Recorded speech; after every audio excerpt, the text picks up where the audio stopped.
नमस्कार साथियों, स्वागत है आप सभी का रियल न्यूज एंड एनालिसिस में। मैं हूं अंकित अवस्थी, आप हैं मेरे साथ में इस बेहतरीन सेशन में जहां आप देश और दुनिया की उन तमाम खबरों को एक ही सत्र में जानते हैं जो कि आपके competitive exam point of view से काफी महत्वपूर्ण है। जैसा कि आप सभी जानते हैं कि वर्तमान में केंद्र सरकार के अंदर कैबिनेट पदों का बंटवारा हुआ है। हाल ही में प्रधानमंत्री नरेंद्र मोदी के द्वारा अपने पद की शपथ ली गई है और अपने पद की जैसे ही उन्होंने प्रधानमंत्री की शपथ ली उसके साथ साथ उन्होंने 30 cabinet minister, 5 minister of state स्वतंत्र प्रभार और 36 मिनिस्टर ऑफ स्टेट्स की शपथ दिलाई। इस पूरे शपथ कार्यक्रम के बाद में पोर्टफोलियो का वितरण होने लगा। पोर्टफोलियो के वितरण के बाद जानकारी निकल कर आई कि प्रधानमंत्री ने अपने साथ में जो लोग शपथ दिलवाई, जिन्हें कैबिनेट पद की शपथ दिलवाई, जिसमें से गृह मंत्री, रक्षा मंत्री, वित्त मंत्री, इनकी जो शपथ दिलाई गई, वित्त मंत्री, इनकी जो शपथ दिलाई गई, ये पुराने लोग ही थे सारे। और ये पुराने लोग एक विशेष प्रकार की कमेटी का हिस्सा हैं और उस कमेटी का नाम है कैबिनेट कमेटी ऑन सिक्योरिटी। साथियों, कैबिनेट कमेटी ऑन सिक्योरिटी, इस कमेटी में बीजेपी ने अपने ही लोग रखे हैं। इस बात को लेकर के बड़ी चर्चाएं हो रही हैं।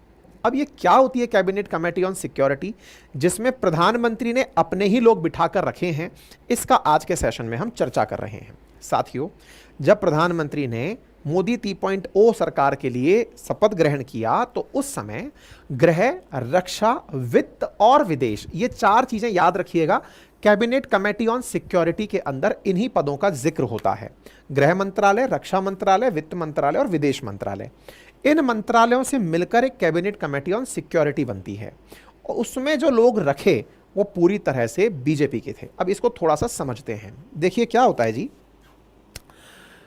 जब भी कोई सरकार काम करने निकलती है, आप में से बहुत से लोगों के दिमाग में एक प्रश्न आता होगा कि ये कैबिनेट मिनिस्टर करते क्या हैं। फोटोज आई थी जिसमें ये दिखा रहे थे साइन करते हुए, मतलब ये निर्णय कैसे लेते हैं, मतलब कैसे डिसाइड करते हैं, सरकार कैसे चलती है। सरकार कैसे चलती है, तो क्या सरकार संसद में ही चलती है क्या? मतलब संसद का जब अधिवेशन हो रहा होता है वो तो बहुत ही कम समय के लिए मिलते हैं। BMW, बजट, मानसून, विंटर 3 बार मिलते हैं, वो भी पता नहीं बस हल्ला गल्ला करने में चला जाता है। फिर निर्णय कैसे होते हैं, काम कैसे होते हैं देश में। तो देखिए, जब कैबिनेट मिनिस्टर्स को पद दिए जाते हैं तो उन कैबिनेट मिनिस्टर्स को आपस में एक दूसरे के साथ मिलाकर कोऑर्डिनेशन में काम करने के लिए कहा जाता है। भारत के अंदर कॉन्स्टिट्यूशनली इसका कहीं जिक्र नहीं है कि हमारे कैबिनेट मिनिस्टर आपस में मिलकर कोई समिति बना के काम करेंगे, लेकिन एक प्रकार की परिपाटी बनी हुई है कि भारत के अंदर कैबिनेट मिनिस्टर कमेटियों में काम करते हैं, समितियों में काम करते हैं। समितियां हैं जैसे पॉलिटिकल अपॉइंटमेंट के लिए, इवन किसको घर मिलेगा इस काम के लिए, देश की सुरक्षा का क्या होगा इस काम के लिए। प्रधानमंत्री नरेंद्र मोदी ने इस बार 8 ऐसी कमेटियां बनाई हैं जो कि कैबिनेट मिनिस्टर से मिलकर बनी हैं। अब 30 कैबिनेट मिनिस्टर्स हैं, 30 कैबिनेट मिनिस्टर्स से कैबिनेट कमेटी बनी है, तो हो सकता है कि कुछ मिनिस्टर्स ऐसे हों जो कई कैबिनेट कमेटीज में कॉमन हों। याद रखिएगा, अगर प्रधानमंत्री किसी भी कैबिनेट कमेटी के अंदर एंट्री करता है तो वो स्वतः ही उस कैबिनेट कमेटी के अध्यक्ष हो जाते हैं। कैबिनेट कमेटी का काम विशिष्ट अनुभव के साथ कार्य करना होता है। ऐसी ही एक कैबिनेट कमेटी है जिसका नाम है कैबिनेट कमेटी ऑन सिक्योरिटी। याद रखिएगा, कैबिनेट कमेटी भारत सरकार के व्यवसाय संचालन नियम 1961 के तहत कार्य करती हैं। इन समितियों को स्थायी और अस्थायी रूप में बांटा जाता है। आर्टिकल 77 के क्लॉज 3 के अंदर इनको मतलब सरकार के व्यवसाय को कुशल लेन देन और मंत्रियों के बीच में आवंटन के आधार पर निर्मित किया जाता है। तो मेरे प्यारे साथियों, जो कैबिनेट कमेटी भारत सरकार में फिलहाल बनाई हुई हैं वो 8 कमेटी हैं जो प्रधानमंत्री के द्वारा बनाई हुई हैं।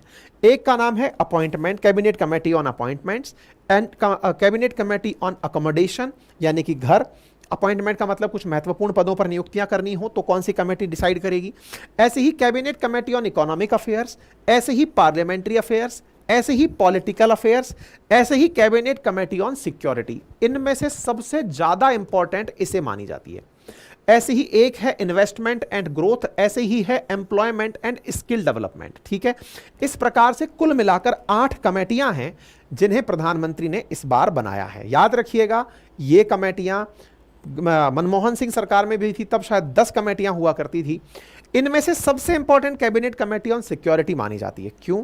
क्योंकि इस देश का, जैसे देखिए, इसको ऐसे समझिए कि कैबिनेट पहले ही सबसे ऊपर की चीज होती है। मतलब आर्टिकल 74 भारत के संविधान में कहता है there shall be a council of minister, और उस काउंसिल ऑफ मिनिस्टर में जो सबसे पावरफुल चीज है, उसमें भी सबसे टॉप जो चीज है, जो कि प्रधानमंत्री से जब चाहे मिल सकती है, उसका नाम है कैबिनेट मिनिस्टर। कैबिनेट मिनिस्टर 30 हैं, और वो जो 30 हैं उनकी भी एक प्रकार की समझिए, उसमें भी प्राइम से प्राइम कमेटी, उसका नाम है कैबिनेट कमेटी ऑन सिक्योरिटी। इतनी बात समझ में आई? मतलब फिर से समझिए, देखिए हमारे देश में 543 सांसद चुन करके आए, डन हो गया। इन 543 के अंदर से 293 सांसद सरकार में आए, यानी एनडीए गवर्नमेंट में आए।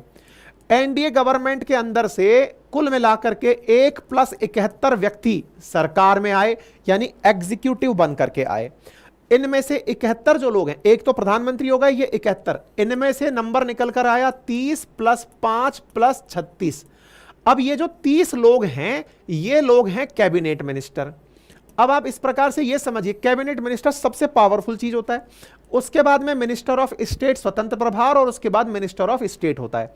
तो ये जो कैबिनेट मिनिस्टर्स है ना 30, ये 30 कैबिनेट मिनिस्टर प्रधानमंत्री के साथ मिलकर देश कैसे चलाएंगे ये निर्णय लेते हैं। यानी कि एक तरह से समझिए कि सबसे पावरफुल संस्था जो हुई वो ये कैबिनेट मिनिस्टर्स की हुई। कैबिनेट कमेटी का ध्यान रखिएगा, काउंसिल ऑफ कैबिनेट को अगर हम ध्यान रखें तो ये पॉइंट आर्टिकल 352 क्लॉज 3 में मेंशन है कि अगर भारत के अंदर इमरजेंसी प्रोक्लेम करनी हो राष्ट्रपति को, तो कैबिनेट की रिकमेंडेशन पर किया जाता है, काउंसिल ऑफ मिनिस्टर की रिकमेंडेशन पर नहीं। इंडियन पॉलिटी में बेहतरीन क्वेश्चन है ये।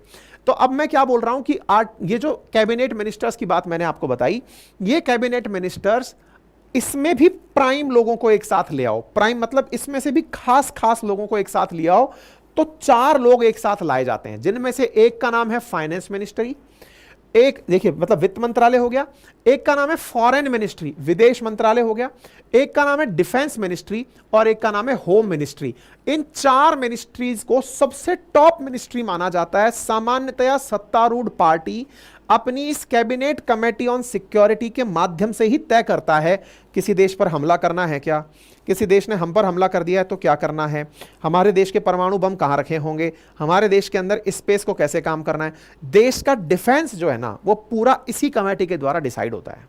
फाइनेंस, फॉरेन, डिफेंस और होम, ये 4 पद सबसे की पद माने जाते हैं। समझ में आ गया?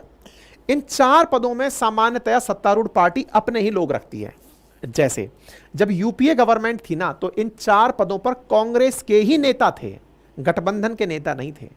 ऐसे ही एनडीए 1, एनडीए 2.0 और एनडीए 3.0, तीनों में ही बीजेपी ने अपने ही लोग इसके अंदर रखे हैं। यानी कि अगर सुरक्षा ही हाथ से निकल गई तो खेला खत्म है।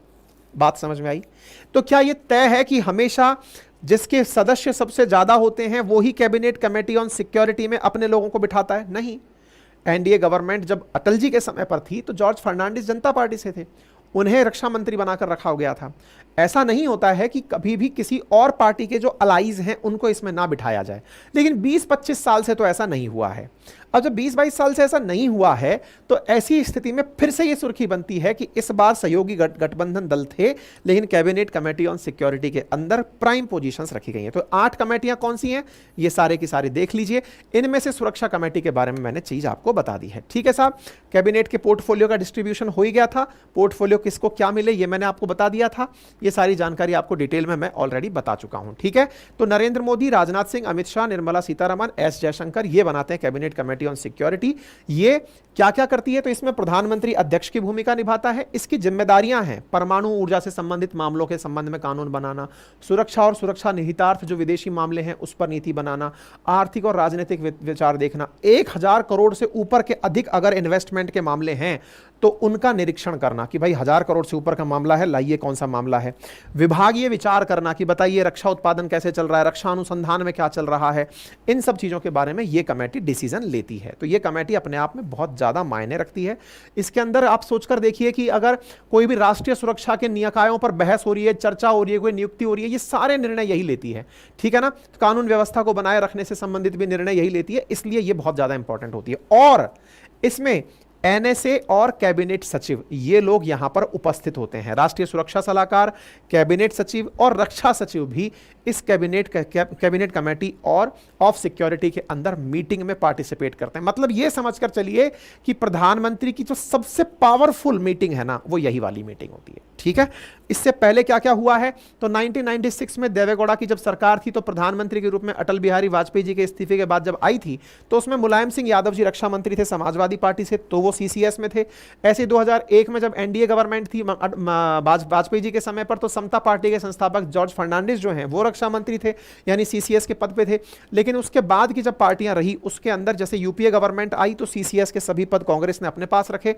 ऐसे ही भारत के अंदर जब बाद के अंदर जब एनडीए गवर्नमेंट आई तो उन्होंने अपने पास रखे। ठीक है साहब, तो उम्मीद है कि आप लोगों को यह बात समझ में आ गई हो। इसके ऊपर हालांकि एमपी पुलिस में क्वेश्चन आया हुआ है, लेकिन आप देखें कि इस तरह से प्रश्न पूछे जाते रहे हैं। उम्मीद है कि आप सभी साथियों को आज का सेशन पूरी तरह समझ में आया होगा, सारी जानकारी पर क्लैरिटी ऑफ थॉट आ गई होगी।